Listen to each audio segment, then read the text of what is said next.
Standard 8 Gujarati SL workbook chapter 7 કંકોત્રી। First પ્રશ્ન है, ક્રોસમાં આપેલા શબ્દોમાંથી યોગ્ય શબ્દ પસંદ કરી કાવ્ય પંક્તિઓ પૂર્ણ કરો। તો પહેલું છે કંકુ છાટી કંકોત્રી મોકલો, કેસર છાટી કંકોત્રી મોકલો।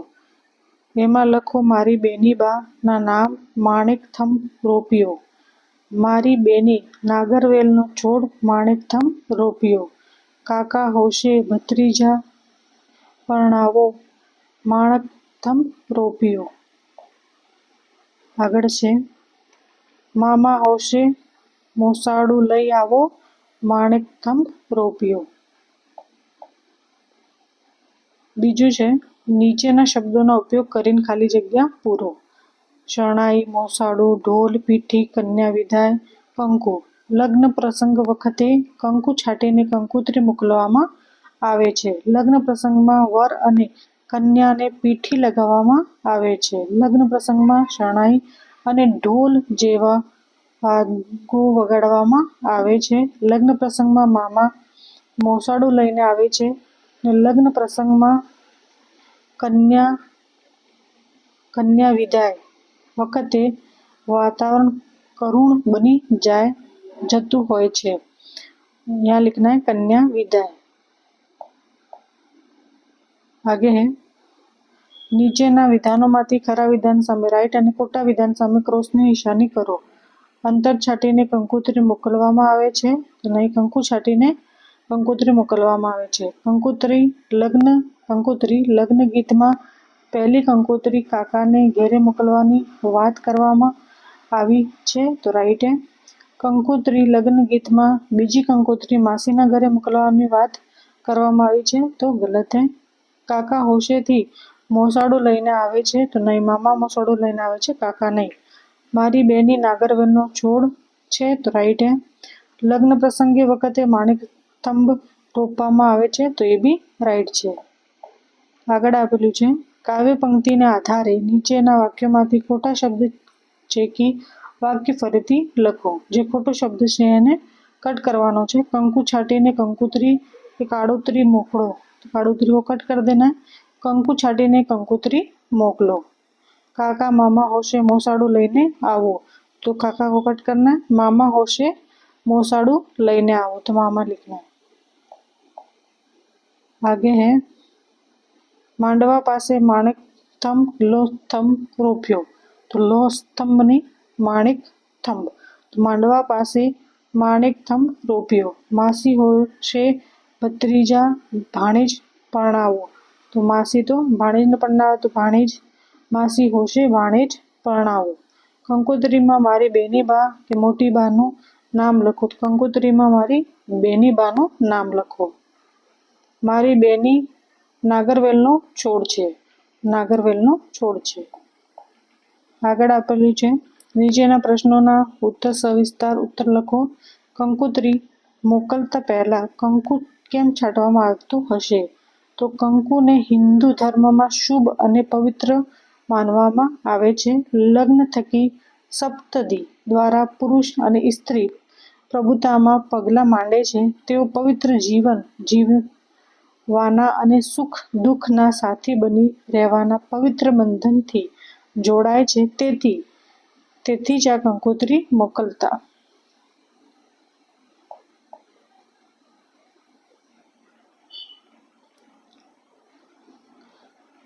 આગળ આપેલું છે કન્યાને નાગરવેલનો છોડ સાથે કેમ સરખાવી હશે તો નાગરવેલ થોડાક પાણીથી પણ ખીલેલી રહે છે, તેમ કન્યા પણ પતિના ઘરે મળતા પ્રેમ અને આદરથી હંમેશા પુલકિત રહે છે।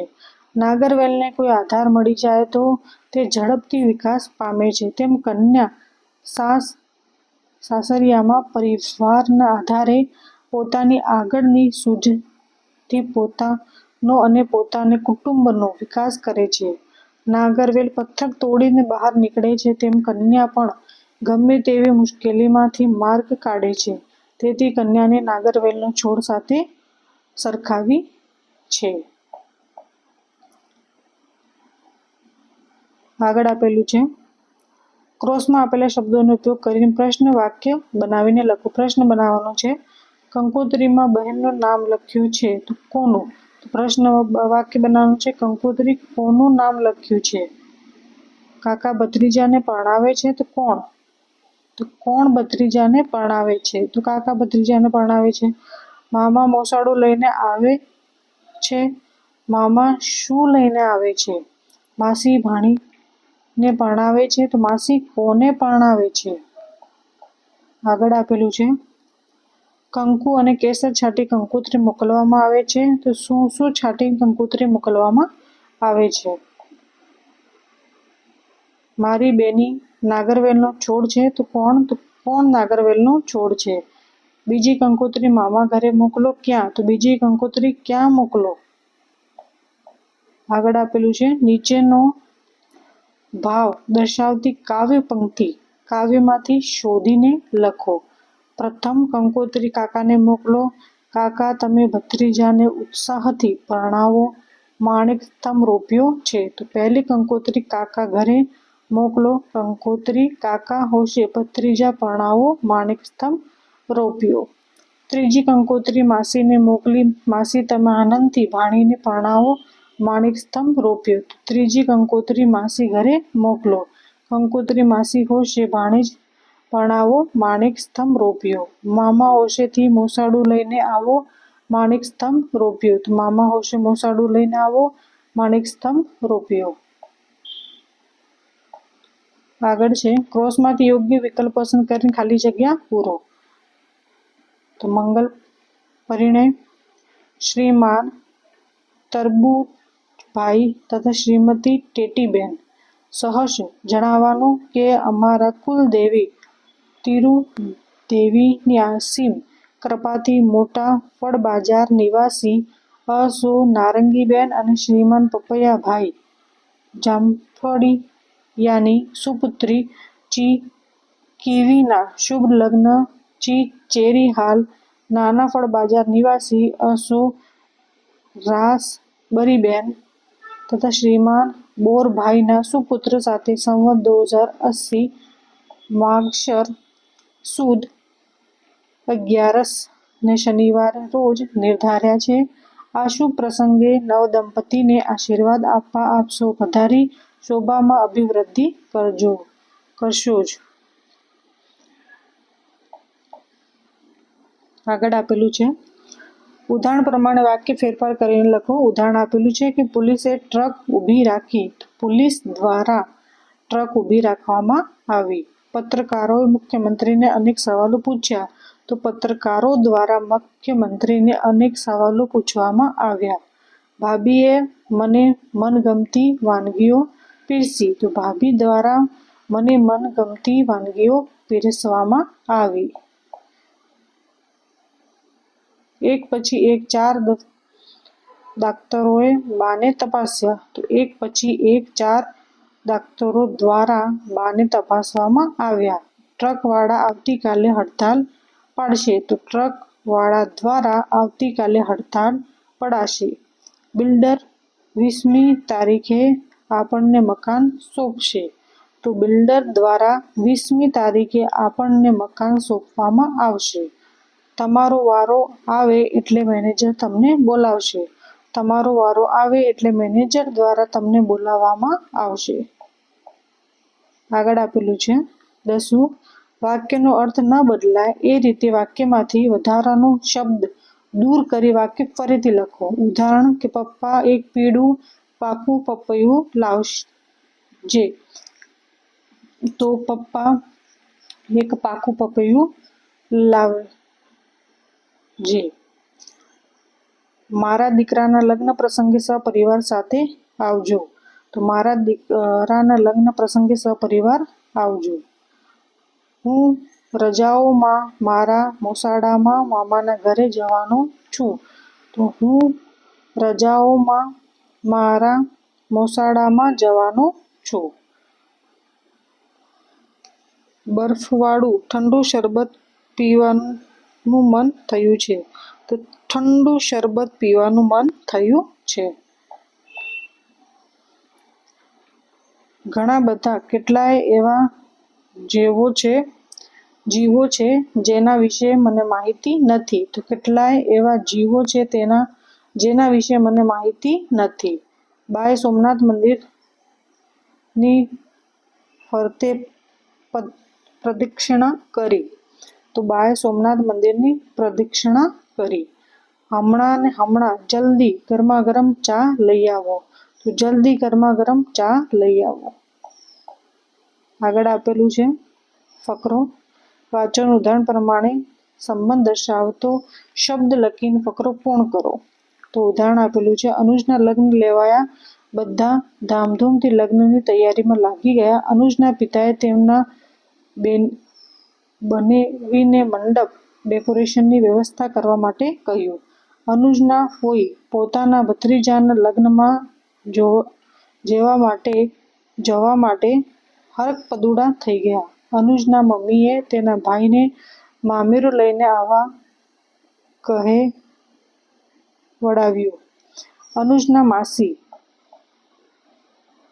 મામેરાની તૈયારીમાં લાગી ગયા. અનુજના મામીએ નણંદ માટે સુંદર પટોળું ખરીદ્યું.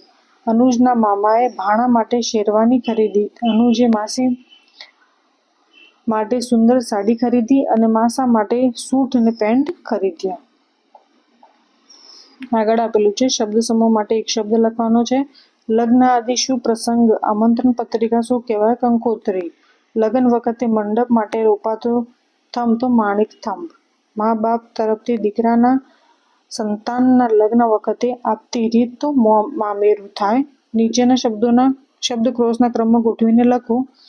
તો કંકુ, કંકોત્રી, કાકા, કેસર, છાટી, છોડ, નાગરવેલ, બેનીબા, માણિક થંભ, મામા, માસી, મોસાળું. આ રીતે કરવાનું છે. આગળ આપેલું છે ફકરો. તેને પ્રથમ ભાષામાં અનુવાદ કરવાનો છે. 5 વર્ષની હતી ત્યારથી ગંગા અને પિતાની સેવા સામગ્રી તૈયાર કરી આપતી હતી. પિતાની કોઈ પણ આજ્ઞા બોલ્યા પહેલા બજાવવાને તે તત્પર રહેતી. તેની આવી રીત ભાતથી તેના પિતાનો તેના પર અગાધ સ્નેહ હતો. બિહારીલાલને માત્ર આ એક જ દીકરી હતી, તેમ છતાં તેને ખોટા લાડમાં ઉછેરી ન હતી. ખોટા લાડ નહીં કરતા હતા, ઉછેરી નહીં હતી. આગળ એને પ્રથમ ભાષામાં અનુવાદ કરવાનો છે. Since the age of 5 years, Ganga would prepare the worship items for her father.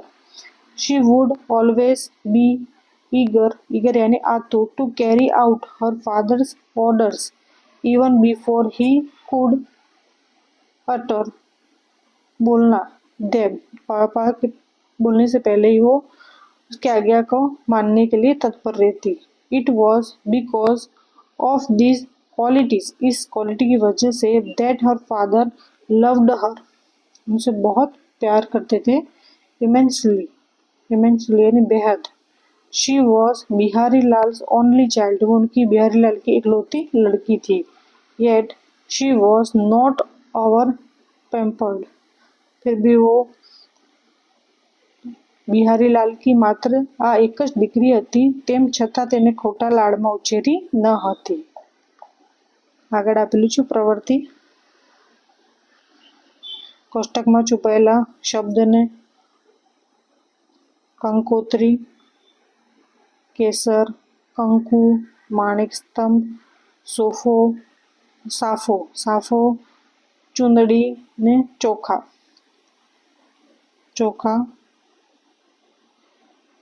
કંકોત્રી, કંકુ, કેસર, સાફો, ચોખા, માણિક સ્તંભ ને ચુંદડી.